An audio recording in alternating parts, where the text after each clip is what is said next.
चला ताईनं माईनं आकानं आज हा रेसिपी बघा. हा रेसिपी लसूण टमाटर मिरची अद्रक चांगलं पेस्ट करून घ्यायचं. पटापटा खोबरं टाकून घ्यायचं आणि त्यामध्ये थोडंसं खोबरं टाकायचं आणि मिक्सरला गुंड करून घ्यायचं. त्याच्यामध्ये कोथिंबीर आलं पेस्ट टाकायचं. त्याला पण बारीक करून घ्यायचं. अंडं उकळून ठेवायचं. कढईमध्ये 2 चमच तेल टाकायचं. परत दालचिनी लवंग टाकायचं. मग मसाला टाकायचा. थोडा फ्राय करून घ्यायचा. चांगल्या प्रकारे लाल होईपर्यंत करून घ्यायचा. मग त्यामध्ये आलं त्यामध्ये थोडं उकळी येऊपर्यंत शिजवून घ्यायचं.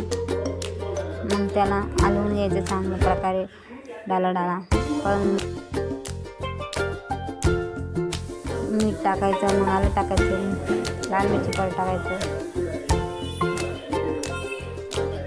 मिक्सरला घ्यायचं चांगल्यापर्यंत. थोडं मिक्सरचं भांडं पाणी टाकायचं.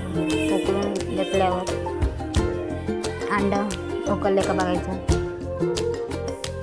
अंडं उकळून झाल्यावर मसाला शिजतो. मग अंड्याला फोडून घ्यायचं. अंडं कापताना लई मजा येते.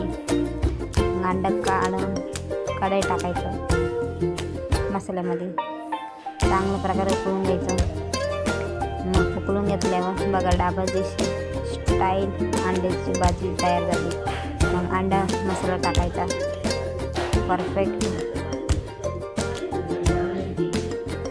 आणि मिसळून घेऊन चांगल्या प्रकारे हलवायचं. मला माहिती आहे आमचे व्हिडिओ तुम्हाला आवडणार नाही तरी लाईक करा, सबस्क्राईब करा चॅनलला.